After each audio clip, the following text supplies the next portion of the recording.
स्थिति आज इतनी दयनीय हो गई है कि अगर इस मामले की बात करूं, जो मामला आज आप प्रदेशवासियों के सामने लेकर आया हूं, वो मामला एसडीएम के पदों पर हुई नियम विरुद्ध नियुक्तियों का है। हमने तमाम घोटाले उजागर किए, हमने चपड़ासी के पदों के घोटाले भी उजागर किए, हमने बाबुओं के पदों पर भी घोटाले उजागर किए, हमने टीचरों के पदों पर, बीडीओ बीपीडीओ तमाम पदों पर घोटाले उजागर किए। परंतु आज ये सुनकर, ये देखकर, ये जितने साक्ष्य हमारे पास हैं, उनको देखकर ऐसा लगता है कि प्रदेश के भीतर सबसे बड़ी परीक्षा पीसीएस जिसे हम कहते हैं, एक संवैधानिक बॉडी उसका आयोजन करती है, एक लोक सेवा आयोग जिसे हम कहते हैं, पर उन परीक्षाओं में इतने बड़े स्तर पर, इतने बड़े पद पर, प्रदेश की सबसे बड़ी परीक्षाओं में एसडीएम के पदों में नियम विरुद्ध नियुक्तियां हो जाती है। ये खेल अपने आप में बड़ा निराला है। मैं आगे बढ़ना चाहूंगा और कहना चाहूंगा कि ये जो नियुक्तियां हुई है, एसडीएम के पदों पर नियम विरुद्ध जो नियुक्तियां हुई है, मैं उस चीज का जो पूरा विषय है उसे आपके सामने रखना चाहूंगा। मैं बात कर रहा हूं पीसीएस 2012 में एक विज्ञप्ति निकलती है। वो विज्ञप्ति पीसीएस 2012 में जब निकलती है तो मैं आपके सामने कहना चाहूंगा कि ये 2012 में, ये 13 से 19 जुलाई 2012 दो डेटें इसमें दी गई है। ये 2012 को विज्ञप्ति निकलती है और उस विज्ञप्ति में एसडीएम के 16 पद होते हैं। ये उनका रोस्टर है और ये कोई मैं अपने घर से उठाकर नहीं लाया हूं, ये आरटीआई के द्वारा हमने हासिल किया है और इसमें ये मोहर भी लगी हुई है कि ये इन्होंने हमें दिया है।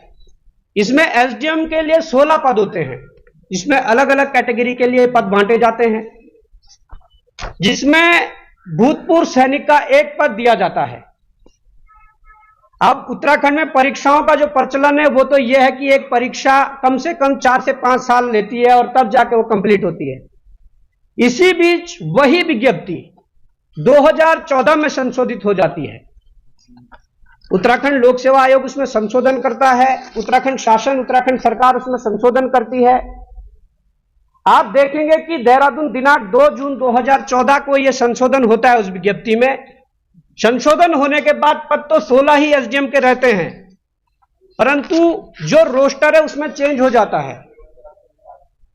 उस रोस्टर में एसडीएम के 16 पद हैं, परंतु जो भूतपूर्व सैनिक के लिए एक पद रखा गया था वो भी समाप्त कर दिया जाता है, जिस कारण कि भूतपूर्व सैनिक के 0 पद हो जाते हैं। अब बात यह है कि जब विज्ञप्ति निकली और जब संशोधित हुई, उसके बाद 16 एसडीएम हमारे प्रदेश को मिलने थे। 16 एसडीएमओ में ओबीसी, जनरल वगैरह जो जो सीटें बांटी गई थी उस हिसाब से मिलने थे। अब यहां पर जो मामला है वो ये है कि लोक सेवा आयोग द्वारा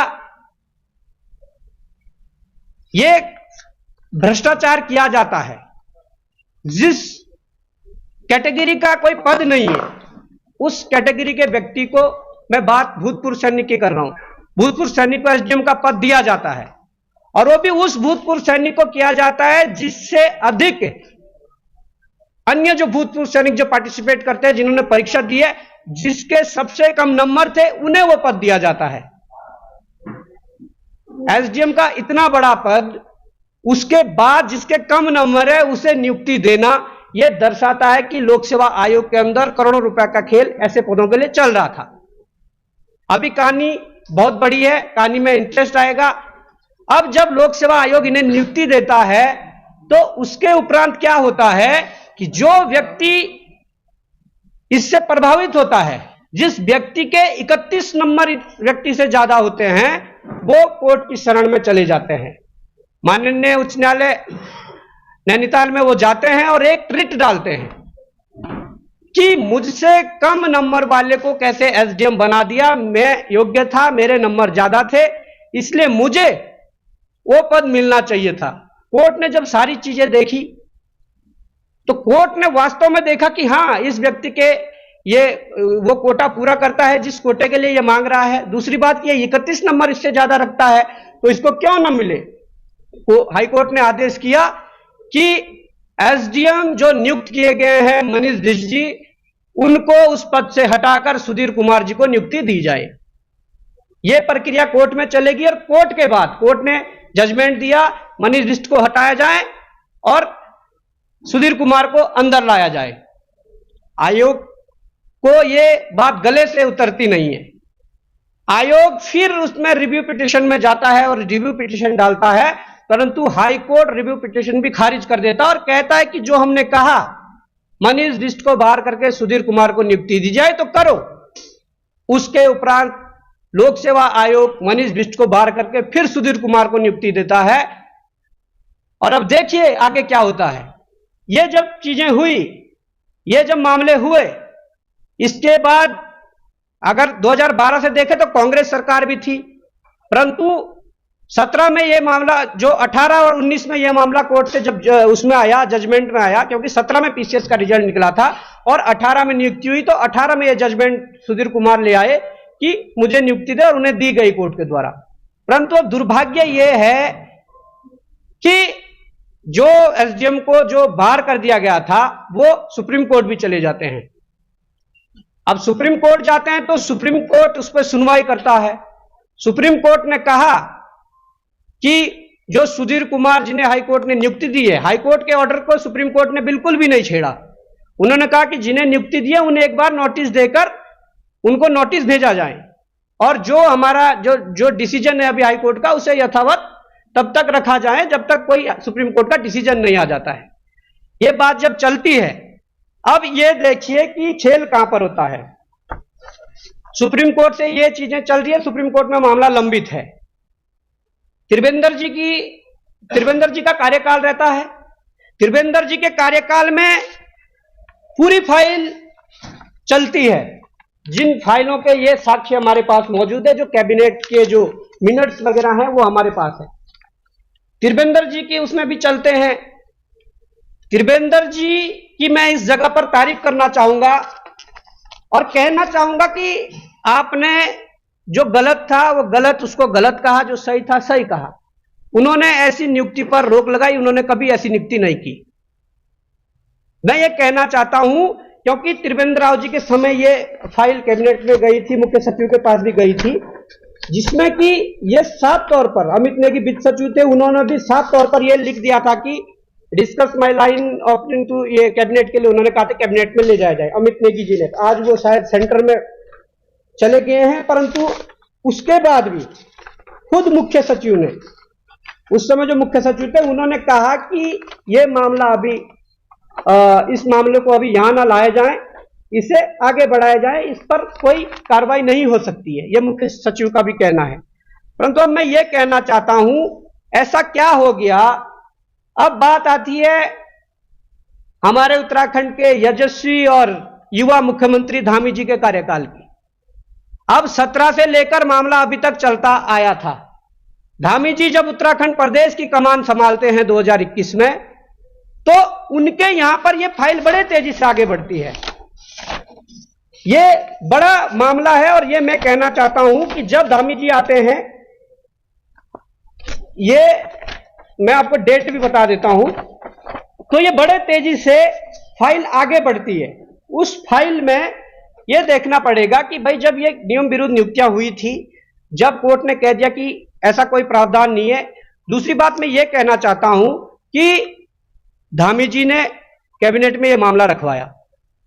कैबिनेट में मामला रखवाया, उससे पहले जो मनीष बिष्ट थे उन्होंने अपने प्रत्यावेदन दिए, उन्होंने ये कहा कि मुझे नियुक्ति दी जाए, मेरा इस प्रकार से हनन हो रहा, मैं एसडीएम था, मुझे हटाया गया, बहुत सारी चीजें उन्होंने लिखी।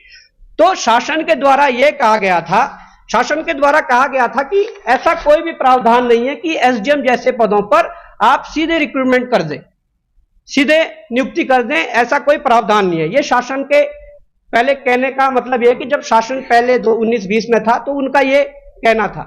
परंतु जब धामी जी आए तो यह काम बड़े आसानी से आगे बढ़ा और उसमें जो मनीष बिष्ट हैं उन्हें हमारे विश्वसनीय सूत्रों से हमारे संज्ञान में यह भी बात आई है कि करोड़ों की लेनदेन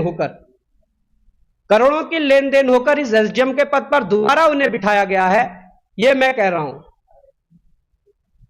क्योंकि जब बात आगे बढ़ेगी तो खुद ना खुद कहीं पे मुझे लगता है कि पूरी कैबिनेट भी फंसेगी, मुख्यमंत्री धामी जी खुद भी फंसेंगे, और जिन्होंने ये नियुक्ति ली है मनीष बिष्ट ने वो भी फंसेंगे। वो इसलिए फंसेंगे क्योंकि ये इन्हें भी पता है, ये आयोग को भी पता है, शासन को भी पता है, क्योंकि जो भूतपूर्व सैनिक की जो नियमावली कहती है वो ये, उसमें यह नियम है कि कोई भी भूतपूर्व सैनिक अपने उस एक्स सर्विसमैन कोटे का फायदा केवल सरकारी नौकरी में एक बार लेगा, और ये सब इन्हें पता है। ये शासन के कागज है, और इसमें मैं आपको बताऊं, इसमें लिखा गया है, यह भी उल्लेखित किया गया कि उनकी विधिवत चयन डिप्टी कलेक्टर के पद पर आयोग द्वारा किया था। डिप्टी कलेक्टर के पद पर नियुक्ति से पूर्व लोक सेवा आयोग से ही चयनित होकर उप शिक्षा अधिकारी के पद पर कार्यरत थे एवं उससे पूर्व शिक्षा विभाग में सहायक अध्यापक के पद पर कार्यरत थे। ये पता आयोग को है, ये पता शासन को है, ये सबको है कि इन्होंने एक्स सर्विसमैन का कोटा पहले ले चुके हैं। उसके बाद भी हमारी कैबिनेट, हमारी सरकार, जिन्हें सुप्रीम कोर्ट में जाकर उनके खिलाफ ठोस पैरवी करनी चाहिए थी कि नहीं ये गलत है, उन लोगों ने किस शर्त पर मनीष बिष्ट को नियुक्ति दी कि आप सुप्रीम कोर्ट से अपनी याचिका वापस लीजिए, आपको एसडीएम बना दिया जाता है। अब मैं ये कहना चाहता हूं कि अगर ये प्रावधान सबके लिए हैं तो उत्तराखंड बनने के बाद से कितने मुख्यमंत्री हुए हैं? क्या सभी मुख्यमंत्रियों ने ऐसे एसडीएम बनाए हैं? अगर ये प्रावधान सभी के लिए हैं तो मैं ये कहना चाहता हूं कि बॉबी पंवार या बॉबी पंवार जैसे लोग जो तैयारी कर रहे थे, जो परीक्षाएं दे रहे हैं, उन परीक्षाओं में बाहर होने के बाद भी वो शासन को लिखेंगे कि हमें नियुक्ति दी जाए। क्या शासन नियुक्ति देगा? मैं ये कहना चाहता हूं कि एलटी कला के छात्रों को लगातार 2 सालों से घुमाया जा रहा है, क्योंकि उनको हाईकोर्ट ने दिया था कि भाई बीएड जो वाले हैं वही एलिजिबल है, बाकी लोगों को बाहर कर दो। उस पर फैसला नहीं ले पा रहे हैं क्योंकि वहां पर ना तो पैसा मिलने वाला है और ना वहां पर नेताओं की बेटी बहुएं हैं।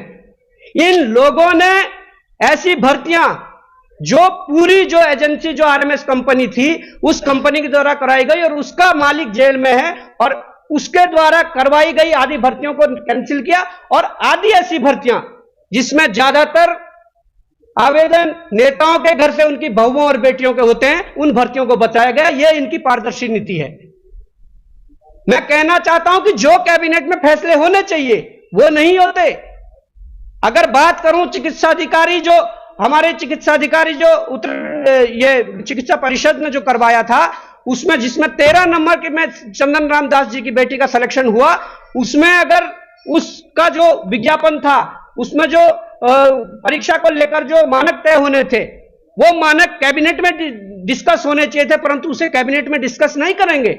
वो केवल सचिव ने लिख दिया कि 40 नंबर का एकेडमिक होगा और 60 नंबर का इंटरव्यू होगा। ये हाल इन लोगों के हैं, और ये हाल इसलिए हैं कि धामी जी को लगता है कि उनको जनता ने हरा दिया था, फिर भी वो मुख्यमंत्री बने। उन्हें यही लगता है कि चलो कोई बंदा अगर परीक्षा में बाहर हो रहा तो उसको फिर नियुक्ति मिलनी चाहिए। वो अपना मेथड अपने उस पर लगा रहे हैं। अब आज प्रदेश के मुख्यमंत्री खुद भ्रष्टाचार के घेरे में है। आज हम न्याय की गुहार लगाएं तो लगाएं किससे? अगर प्रदेश के अंदर इतने बड़ी मात्रा में भ्रष्टाचार व्यापक रूप से फैला हुआ है, खुद जिस मुखिया के पास हमें कार्रवाई करने जाना था वो खुद मुखिया इस पर संलिप्त है और उनके द्वारा इस प्रकार की नियुक्तियां की गई है, तो आज उत्तराखंड बेरोजगार संघ या उत्तराखंड का युवा किसके पास गुहार लगाएगा? हम ये कहना चाहते हैं कि जिस प्रकार से इस प्रकार जो नियमावलियां चेंज करके या इस प्रकार के नियमावलियों को ताक पर रखकर जो काम किए जा रहे हैं प्रदेश के अंदर, वो बड़ा दुर्भाग्य है। और वो भी उस प्रदेश में जिस प्रदेश को बनाने के लिए बलियां दी गई हो, जो शहादतें दी गई हो। तो मैं ये कहना चाहता हूं कि ये आज साबित हो चुका है कि हमारे प्रदेश के मुख्यमंत्री खुद भ्रष्टाचार में लिप्त है, और यह साबित हो गया है। उत्तराखंड बेरोजगार संघ 304 दिनों से एकता बिहार धरना स्थल पर बैठा है, इस उम्मीद से बैठा है कि उत्तराखंड में अगर भर्ती घोटालों की सीबीआई जांच होगी तब जाके यहां के जो भ्रष्ट अधिकारी और भ्रष्ट नेता उन तक ये, उनके गले तक ये सीबीआई हाथ पहुंचा पाएगी। परंतु सीबीआई ना लाने का सबसे बड़ा कारण आज पता लग गया है। ये मीडिया बंधुओं को मैं कहना चाहता हूं कि मुख्यमंत्री धामी सीबीआई क्यों नहीं लाना चाह रहे हैं। सीबीआई इसलिए नहीं लाना चाह रहे हैं कि उन्होंने खुद कुकृत्य किया है। प्रदेश की सबसे बड़ी परीक्षा और प्रदेश के सबसे बड़े परीक्षा से चयनित होने वाले सबसे बड़े पद पर उन्होंने ऐसी नियुक्तियां की है, नियम विरुद्ध नियुक्तियां की है, अवैध नियुक्तियां की है। आज जब खुद मुख्यमंत्री कटघरे में खड़े हैं तो उनकी जांच कौन करेगा? मैं माननीय राज्यपाल महोदय जी से कहना चाहूंगा, अगर इस बात को वो सुनेंगे, वैसे हम लेटर भी उनके पास पहुंचाएंगे। देखिए, आपके सरकार में बैठे मुखिया तो भ्रष्टाचार की उसमें फंस गए हैं, परंतु आपसे उम्मीद लगाई जाती है कि आप लोक सेवा आयोग के तत्कालीन अध्यक्ष, सचिव, पूरी कैबिनेट में जिन मंत्रियों के इशारे पर यह हुआ है, खुद मुख्यमंत्री जो इसमें संलिप्तता जिनकी आ रही है, उनके खिलाफ आप जांच के आदेश दीजिए और कड़ी कार्रवाई कीजिए। दूसरी बात, मैं प्रार्थना करना चाहूंगा अपने माननीय उच्च न्यायालय नैनीताल से कि आप इन युवाओं की आवाज को जरूर सुने। जो युवा भ्रष्टाचार की भेंट चढ़ रहा है, जिनकी भर्तियां भ्रष्टाचार की भेंट चढ़ रही है, उसमें माननीय न्यायालय से प्रार्थना करूंगा कि आप स्वतः संज्ञान लें कि भर्ती घोटालों की सीबीआई जांच क्यों जरूरी है और सरकार भर्ती घोटालों की सीबीआई जांच क्यों नहीं करवाना चाहती है। जिस सरकार का मुखिया ही भर्ती घोटालों जैसे प्रकरण में यह सामने चीजें आ रही है, सम्मिलित हो, वो कैसे सीबीआई जांच करवाएगा। अब दूसरी बात यह है, मुझसे यह भी पूछेंगे कि भाई कैसे इन्होंने पहले कोटा ले लिया है। यह 2010 पीसीएस का यह रिजल्ट है और इस 2010 के पीसीएस के रिजल्ट में मैं आप लोगों को बता दूं तो इसमें ये 80 नंबर पे Manish Bisht general ex serviceman, यहां भी एक्स सर्विसमैन का कोटा लिया हुआ है। जब एक्स सर्विसमैन नियमावली में यह लिखा गया है, कोई भी एक्स सर्विसमैन सरकारी नौकरी में एक ही बार वो एक्स सर्विसमैन का कोटा ले पाएगा, तो ये 3-3 बार कैसे कोटे लिए जा रहे हैं। और ये हमारा घर का डॉक्यूमेंट नहीं है, इसमें आप खुद लिख रहे हैं कि आपको पता है कि उन्होंने एलटी में वो पहले एलटी टीचर थे, फिर उसके बाद वो पीसीएस के थ्रू खंड शिक्षा अधिकारी गए और अब तुमने उसे एसडीएम बना दिया। और ये इसलिए जरूरी है, बहन अंकिता प्रकरण जैसे जो कांड हुआ, वहां पर आजकल जो चीजें सामने आ रही है, कोर्ट में जब चीजें रखी जा रही है, जब बयानबाजी हो रही है, वहां पर सबसे बड़ा दोषी पहले एसडीएम को ठहराया गया है। जब इस प्रकार के व्यक्तियों को, नियम विरुद्ध नियुक्तियों को अवैध नियुक्तियां करके एसडीएम बनाए जाएंगे, वही एसडीएम कल हमारी किसी जांच समिति गठित की जाती है और उसको वो हेड होते हैं।